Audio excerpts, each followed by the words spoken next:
మీరు కాంగ్రెస్ పార్టీ ఎన్నికల్లో మీ సోనియా గాంధీ గారు మీరు ప్రజలకు హామీ ఇచ్చారు. ఏమని ఇచ్చారు మీరు ఆ రోజు? 100 రోజుల్లో 6 గ్యారెంటీలు అమలు చేస్తామని బాండ్ పేపర్లు పంచారు, నోటరీ డాక్యుమెంట్లు పంచారు. సోనియా గాంధీ గారు స్వయంగా తెలంగాణ ప్రజలకు తన సంతకంతో లేఖ రాసింది. ఏం రాసింది చూడండి మీరు. సోనియా గాంధీ గారు లేఖ ఇది. తెలంగాణ ప్రజలకు నేను మీ తల్లిగా మీకు లేఖ రాస్తున్నాను.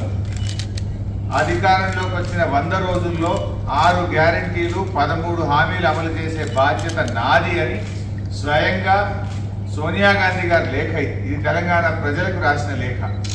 లేఖలో ఒక లైన్ నేను చదివి కూడా వినిపిస్తాను మీకు. కాంగ్రెస్ పార్టీ 6 గ్యారెంటీలతో పాటు 7వ గ్యారెంటీగా ప్రజాస్వామ్య పాలనను అందిస్తుంది.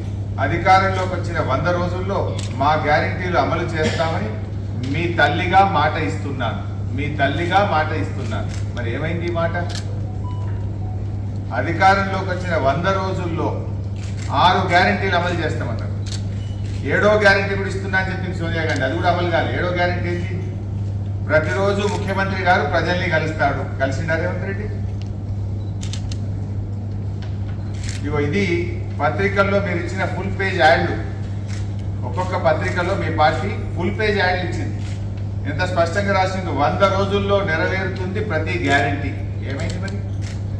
100 రోజుల్లో నెరవేరుతుంది ప్రతి గ్యారెంటీ అని అన్ని దినపత్రికలకు కూడా ఫుల్ పేజ్ యాడ్లు ఇచ్చింది కాంగ్రెస్ పార్టీ. మేము అడుగుతున్నది అదే. 100 రోజులు కాదు, 120 రోజులు దాటింది. ఎక్కడ పోయింది నీ గ్యారెంటీ మిస్టర్ రేవంత్ రెడ్డి అని అడుగుతున్నాం. ప్రజలకు అర్థమైంది. ప్రజలు నిన్ను బండకేసి కొడతారని నీకు తెలిసి ఇప్పుడు దేవుళ్ళ మీద ప్రమాణం చేసి మళ్ళీ ఒకసారి ప్రజల్ని మోసం చేసే ప్రయత్నం చేస్తా ఉన్నాం. నేను రేవంత్ రెడ్డికి సవాల్ విసురుతా ఉన్నా. ఎల్లుండి ఉదయం 10 గంటలకు నేను అసెంబ్లీ ముందు గన్ పార్క్ దగ్గరికి నేను వస్తాను. అసెంబ్లీ ముందు తెలంగాణ అమరవీరుల స్తూపానికి నేను వస్తాను. మీరు కూడా రండి. మనం ఇద్దరం అమరవీరుల సాక్షిగా ప్రమాణం చేద్దాం. ఆగస్టు 15వ తేదీలోగా 2 లక్షల రుణమాఫీ మీరు బాండ్ పేపర్ల మీద రాసిచ్చి, సోనియా గాంధీ గారు లేఖ రాసి, రాహుల్ గాంధీ, ప్రియాంక గాంధీ, నువ్వు మీరందరూ ప్రజలకు 100 రోజుల్లో అమలు చేస్తామని చెప్పిన 6 గ్యారెంటీలు 13 హామీలు 15 ఆగస్టులోగా అమలు చేస్తానని నువ్వు ప్రమాణం చేయి. నేను కూడా ప్రమాణం చేస్తా. ఒకవేళ రేవంత్ రెడ్డి గారు 15 ఆగస్టులోగా 6 గ్యారెంటీలు నిజంగా అమలు చేస్తే నేను ఎమ్మెల్యే పదవికి అక్కడనే రాజీనామా చేస్తాను. మళ్ళా ఎన్నికల్లో కూడా వచ్చే ఎన్నికల దాకా మళ్ళీ పోటీ కూడా చేయ ఉప ఎన్నికలు. అట్లీస్ట్ నాకు కూడా తృప్తి ఉంటుంది. ఒక 5 ఏళ్ళు ఎమ్మెల్యే ఉన్నదానికంటే కూడా కోట్ల మంది ప్రజలకు రుణమాఫీ జరిగి 6 గ్యారెంటీలు అమలయ్యేటువంటి సంతృప్తి నాకు మిగులుతుంది. నా పదవి కంటే కూడా తెలంగాణ ప్రజలకు మేలు కావడంలో నాకు ఎంతో సంతోషం ఉంటుంది, ఆనందం ఉంటుంది. నేను పదవి కోసం నేను బాకలాడలేదు. నువ్వు చెయ్యాలనే కోరుకుంటున్నా. నువ్వు సవాల్ వేసినావు కదా, ఎస్ పోదాంపా గన్ పార్క్ దగ్గరికి అమరవీరుల స్తూపం ముందు. ఏ అమరులైతే తెలంగాణ ప్రజల కోసం త్యాగాలు చేసిండ్రో ఆ అమరుల సాక్షిగా ప్రమాణం చేద్దాం. ఆగస్టు 15వ తేదీలోగా 2 లక్షల రుణమాఫీ ఏకకాలంలో చేయడంతో పాటు 100 రోజుల్లో అమలు చేస్తామన్న 6 గ్యారెంటీలను నువ్వు ఖచ్చితంగా అమలు చేస్తా అని చెప్పి నువ్వు ప్రమాణం చేయి, నేను ప్రమాణం చేస్తా.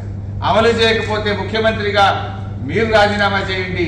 ఒకవేళ అమలు చేస్తే ఎమ్మెల్యే పదవికి రాజీనామా చేసి ఉప ఎన్నికల్లో పోటీ చేయకుండా నేను దూరంగా ఉంటాను. ప్రజలకు మేలు జరగడం నాకు ముఖ్యం. ప్రజల ఆకాంక్షలు ముఖ్యం. ప్రజలకు మీరు ఎన్ని మభ్యపెట్టిండ్రో. ఈ రాష్ట్రంలో అక్కా చెల్లెళ్లకు ఒక్కొక్కరికి నెలకు 2,500 రూపాయలు ఇస్తామని చెప్పారు.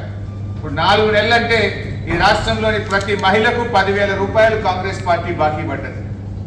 వృద్ధులకు, వితంతువులకు, రాష్ట్రంలో 42 లక్షల మంది ఆసరా పెన్షన్దారులకు నెలకు 2,000 రూపాయలు బదులు 4,000 రూపాయలు ఇస్తామని మీరు హామీ ఇచ్చారు. మధ్యలో జనవరి నెల ఇచ్చే 2,000 కూడా ఎగ్గొట్టింది. ఆ 2,000 కలిపితే ప్రతి పెన్షన్దారుడికి కాంగ్రెస్ పార్టీ ఈ ప్రభుత్వం 10,000 రూపాయలు బాకీ పడ్డది. బాకీ పడ్డ పెన్షన్దారులకు 10,000 ఇవ్వండి, 15 ఆగస్టులోగా 4000 ఇచ్చే కార్యక్రమం ప్రారంభించండి. మహిళలకు